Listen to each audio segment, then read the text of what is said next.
Hi, I'm Brady Ritchie from St. Louis, Missouri, shareholder since 1996. Terrific.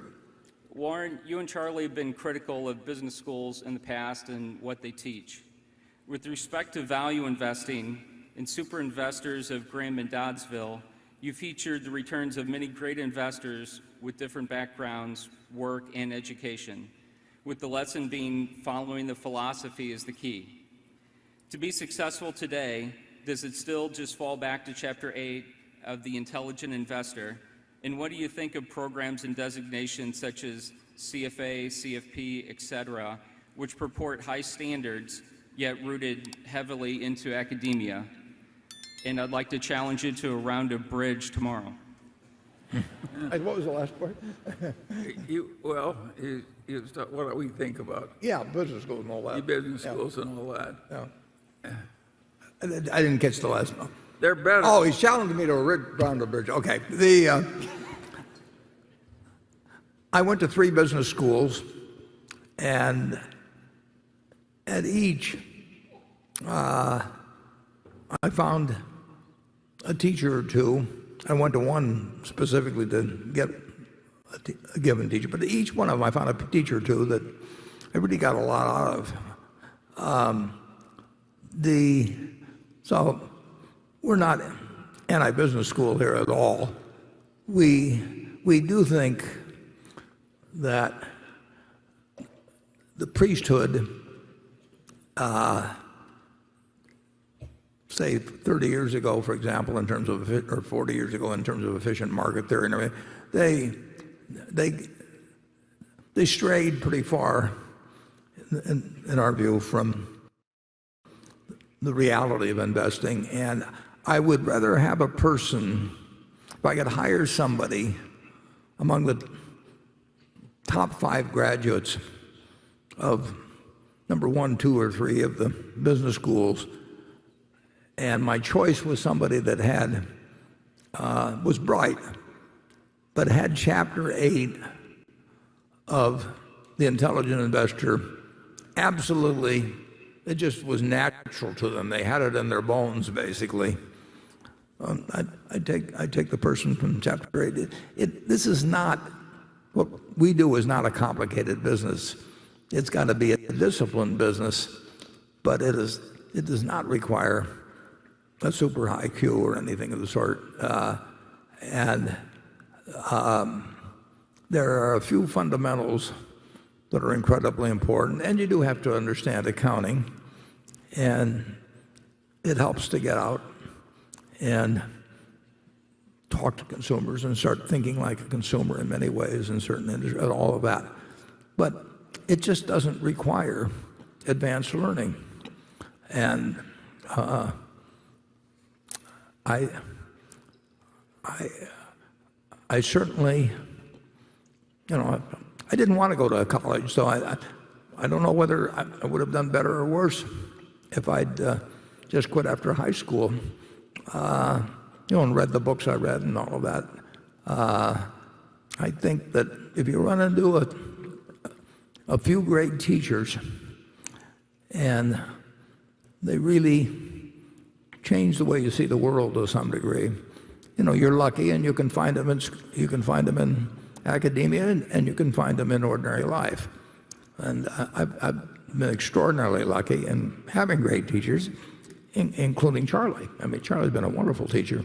And any place you can find somebody that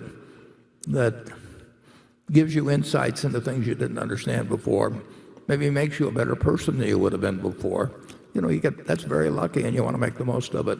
If you can find it in academia, make the most of it, and if you can find it in the rest of your life, make the most of it. Charlie?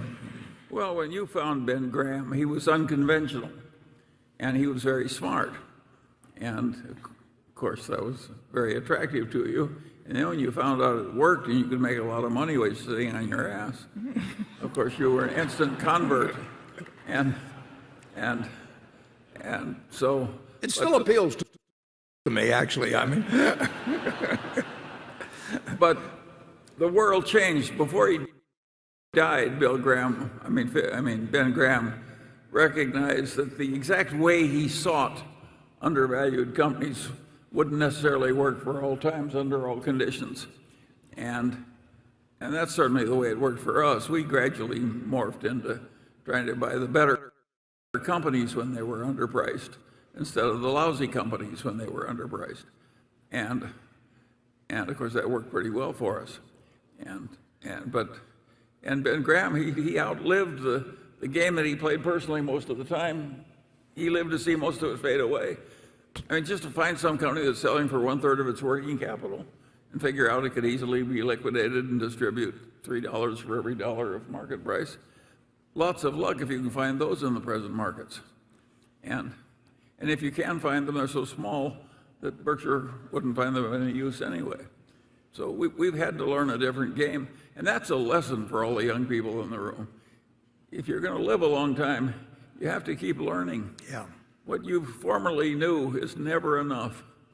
So if you don't learn to constantly revise your earlier conclusions and get better ones, why, I always use the same metaphor. You're like a one-legged man in an ass-kicking contest. Yeah.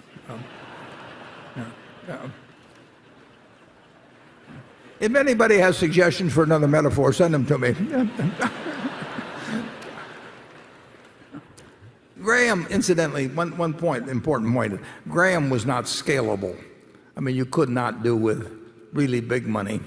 And when I worked for Graham Newman Corp., here he was, the dean of all analysts, and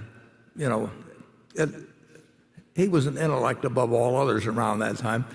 But the investment fund was $6 million, and the partnership that worked in tandem with the investment company also had about $6 million in it. So we had $12 million we were working with. Now you can make adjustments for inflation, but and everything. But it was just a tiny amount. It wasn't really scalable. And the truth is, Graham didn't care because he really wasn't interested in making a lot of money for himself. So it had no reason to want to find something that could go on and become larger and larger. So the utility of Chapter 8 in terms of looking at stocks as a business is of enormous value. The utility of Chapter 20 about a margin of safety is of enormous value. But that's not complicated stuff. Yeah. I finally figured out why the teachers of corporate finance often teach a lot of stuff that's wrong. When I had some eye troubles very early in life, I consulted a very famous eye doctor. And I realized that his place of business was doing a totally obsolete cataract operation. They were still cutting with a knife after better procedures had been invented. And I said, why are you in the great medical school performing absolute obsolete operations? He said, Charlie, it's such a wonderful operation to teach.